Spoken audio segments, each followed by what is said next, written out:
Hi, thanks so much for joining me. I'm Danny from the Glittered Rose here on YouTube, but also over on Instagram if you want to follow me there.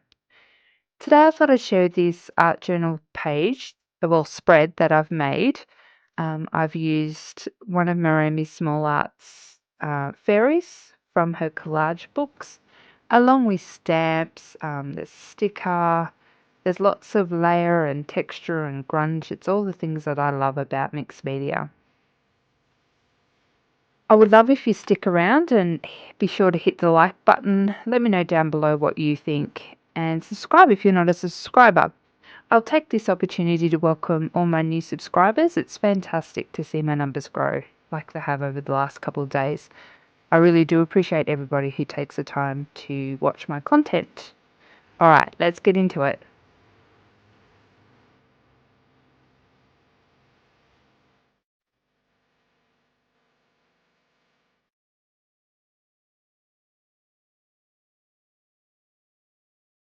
Okay, so to begin with, I'm just gluing down some vintage novel book pages. Um, this paper is really nicely aged, so I'm just going in with some collage medium and just gluing that down and then going over it with the collage medium to seal it. I'm going to give this a dry off and then we might hit it with some gesso. Okay, so my idea behind popping the gesso on is that I still want to see the text, but I don't want it to be a focal point or to take away any of the other layers that I'm using. So by popping a coat of gesso over it, it just makes it sit back and blend in. I'll dry this off. I've just grabbed down a dark brown VersaFine Clair and I'm using one of Aall Create's gorgeous butterfly stamps. I've had this sitting here for quite a while and I haven't used it, so I thought this would look really nicely in the really nice rather in the background. So I'm just going to stamp that on. I think the texture from the gesso will mean that it probably won't stamp perfectly, but that's okay. It's going in the background. That's looking good, and I'm going to stamp it again. Just randomly, so it's mm, just a background stamp.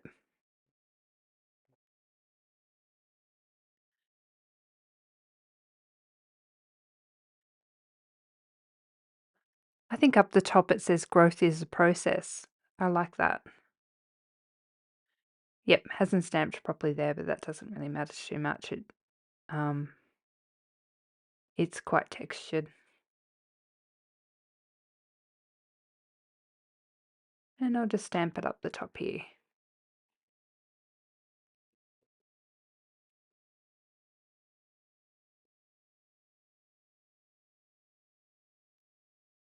That's looking pretty good. Okay, so I've grabbed another All Create stamp. It's another great background stamp, and I've stamped it in some, I think this is Mulberry by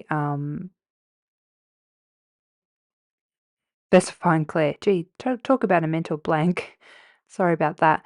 Um, and I'm just stamping it off because it is quite a dark colour, but I think it goes quite well with that brown. So I'm just randomly stamping it.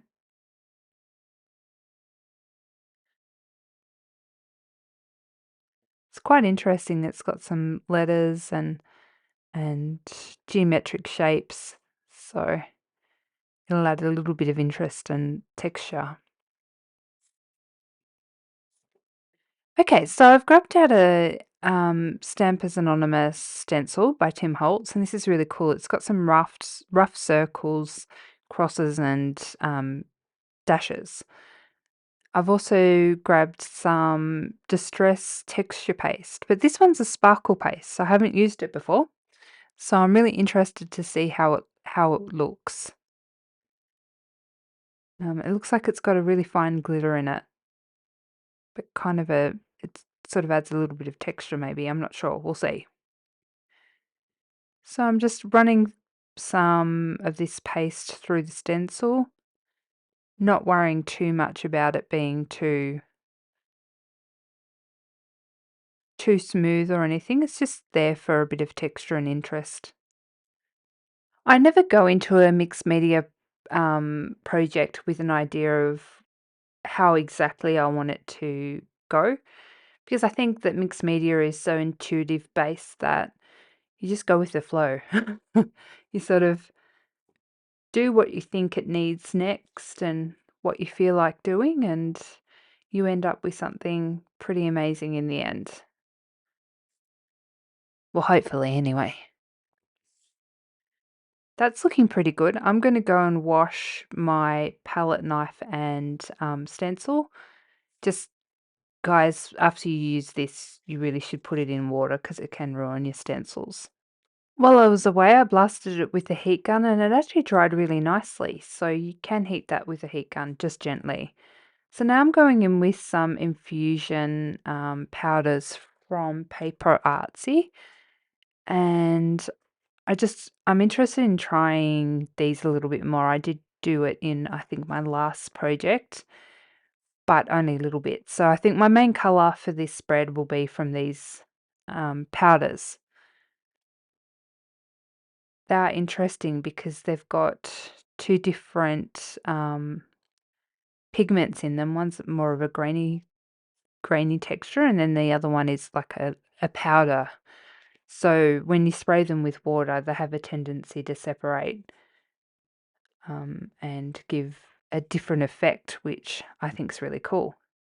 So I'm just spraying it with water, and I love how easy these are to make liquid. They're fantastic. I just poked a hole in the lid with the thumbtack, and that will seal up the little container, and then it also acts as a dropper.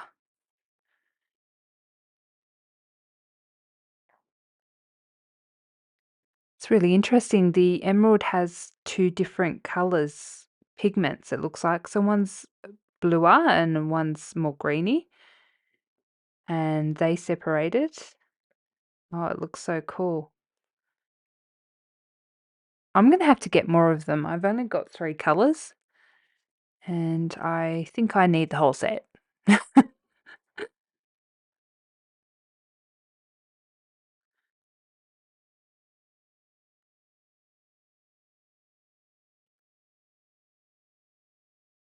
Oh, it's so cool. I love it. I love this brown too. The walnut stain is just gorgeous, and they go really well together.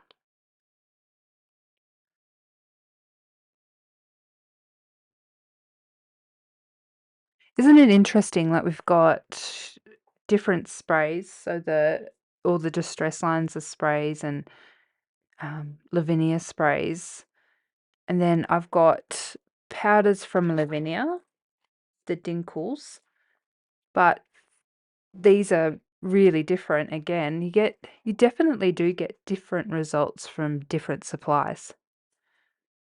That's my excuse when my husband asks me why I need more powders anyway. I'm loving it. It's looking so good. I'm going to give it a dry off, and then I'll be back.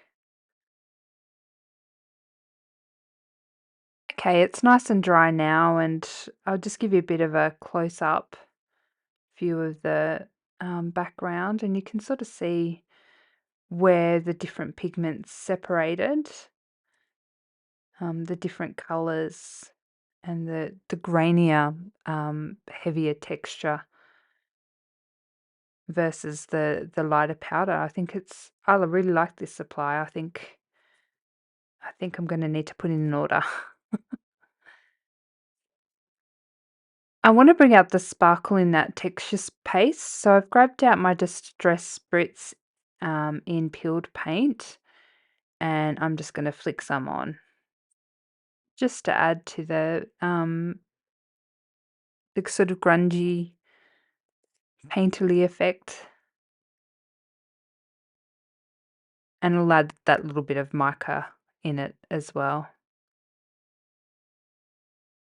Okay, so now I want to set the all the colors back a little bit and create a little bit of white space.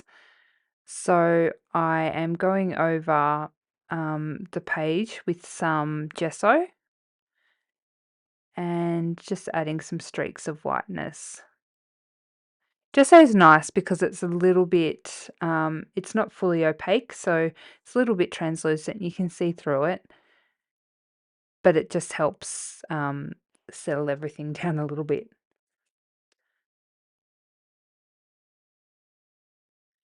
Just be careful of your clothes when you're using gesso because trust me, it doesn't come out.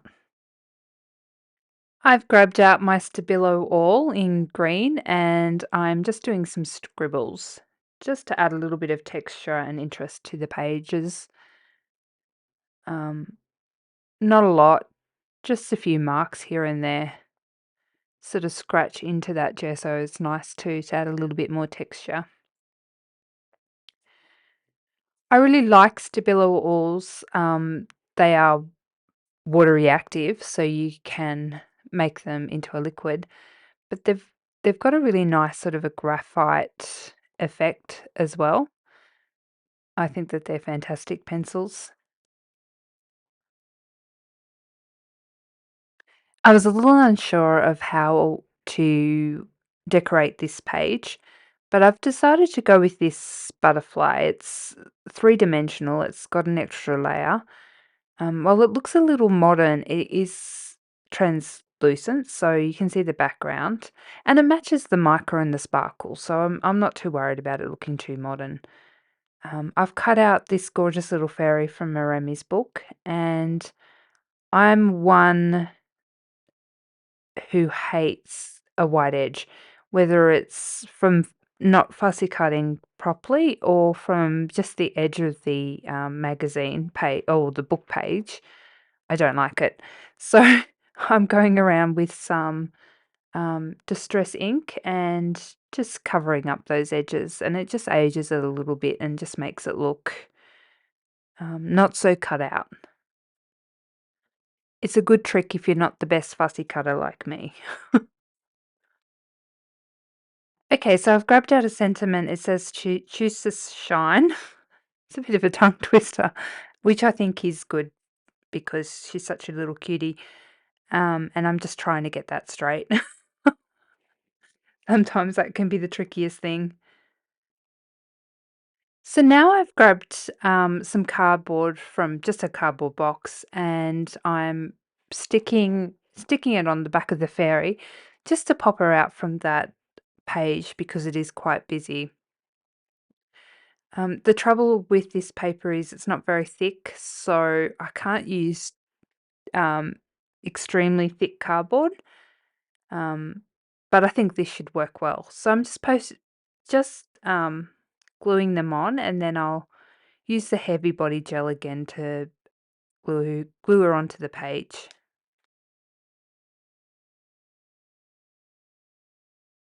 Okay, so she's glued down nicely, and I've just grabbed out some black chalk and I'm running around the edges just gently. I don't want a lot more color because it's already quite a lot. But this just frames it and brings your eye into the middle. So I think it needed something, just not too much.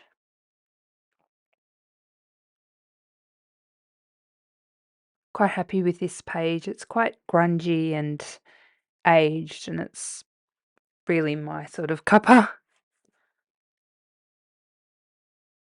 Okay, so now I've grabbed out my Stabilo All and I'm just going to run around that with my pencil and then with some water just to soften the edges a bit.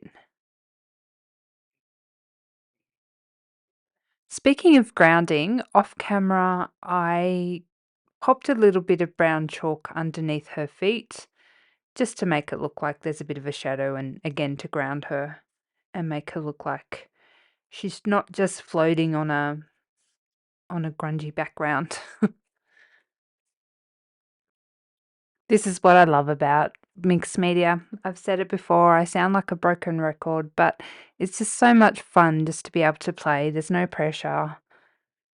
You just do what you want to do. And everyone's mixed media is different, which I think is incredible. So we've all got different aesthetics and different things appeal to us. So now I want to go and make a few more marks.